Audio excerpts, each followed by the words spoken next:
Hello and welcome to World Talks on TVP World with me, Hashim Kumar. Viktor Orbán, the Hungarian Prime Minister, has endorsed the leader of the nationalist Alternative for Germany, AfD party, less than 2 weeks before Germany's federal elections.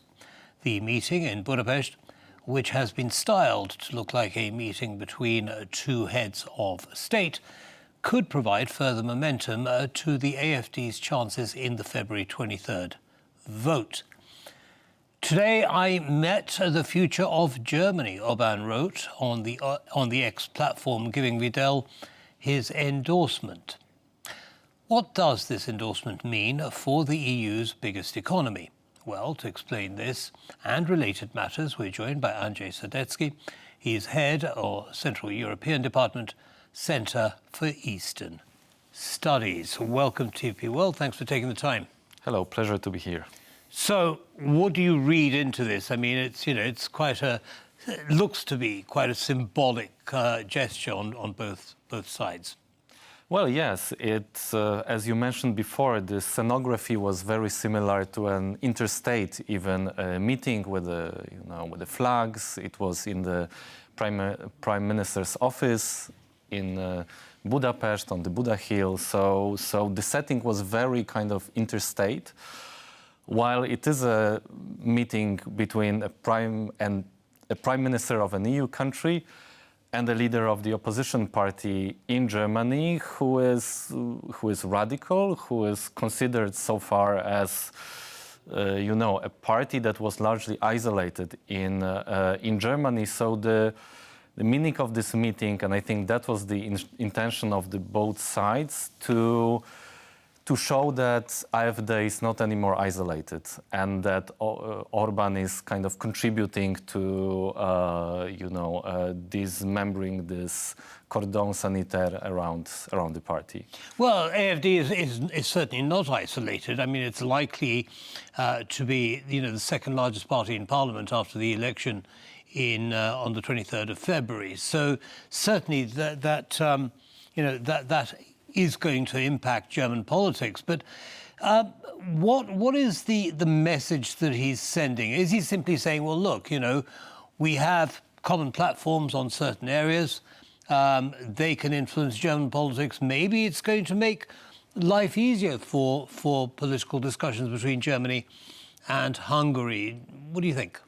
Well, there is a breakthrough here, or a rupture in the approach of Hungary towards Germany, because before, during the last 15 years of the rule of Viktor Orbán in Hungary, he was always playing with the big guys, right? With CDU mostly, the Christian Democrats, and he was always trying to have a constructive relationship with the leading parties, as this is the main partner of Hungary, economically, politically, etc.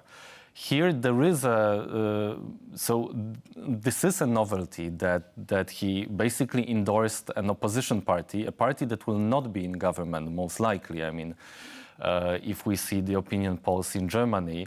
So here I think the idea is to bet on the powers that are challenging the sort of status quo in Europe. Orban has been doing it on the European stage, creating the alliances with parties that are, anti-establishment, radical, and in this sense, he's trying to build his influence because he has little influence on the European stage regarding, main players, big countries, big political groups. He was mostly sidelined in the last years due to his, foreign policy view, his approach to Russia, due to his problems domestically with rule of law and democracy. So in this way, knowing probably that he cannot make a difference,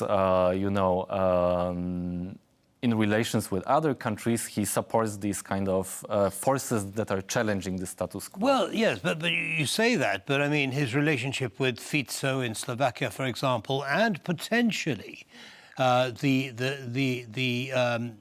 new president of Romania. As you know, elections there were cancelled and they're to be reheld later this month, I believe it is. And they do share a common platform. So it seems as though his influence is growing. How much of an impact do you think he intends to have on the European Union in terms of cohesion? Well, definitely he tries to build this kind of alternative bloc, both with leaders such as Robert Fico, Prime Minister of Slovakia, perhaps with the new government in Austria, which will be probably formed by one of the far-right parties. Maybe in Romania, we don't know what will happen in the elections in May.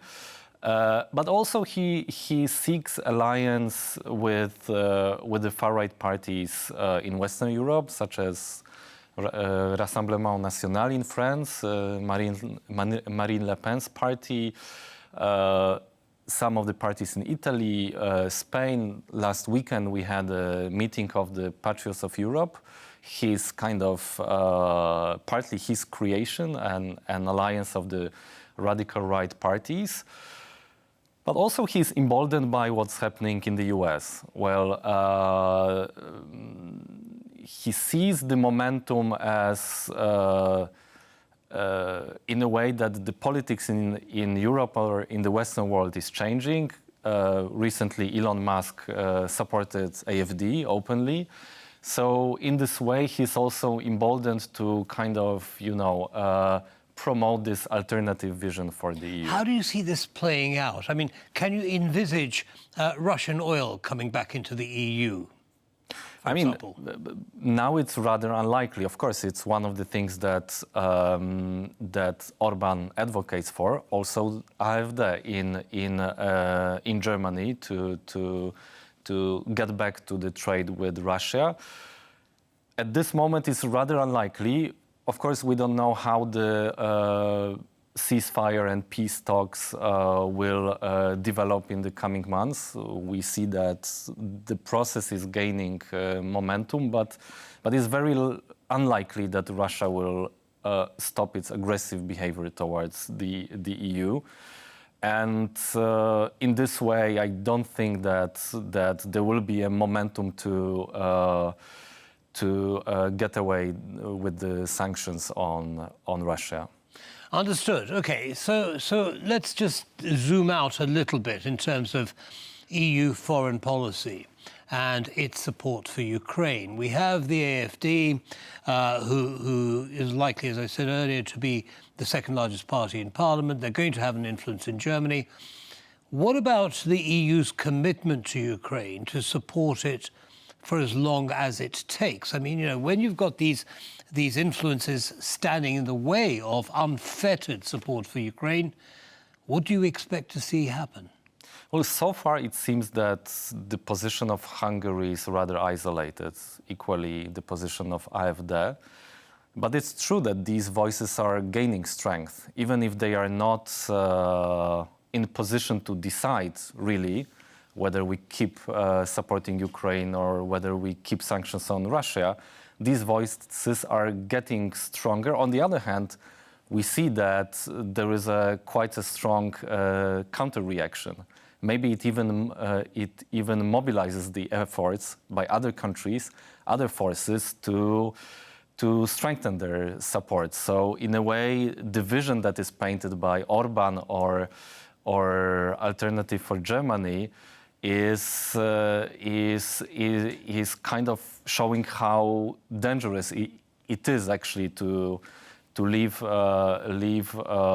Ukraine alone. So in this sense, maybe it even mobilizes other countries to act more strongly. So to step up and take up the slack that countries like Hungary and perhaps Slovakia are leaving behind. Tell me, what's the mood on the street about Orban in Hungary?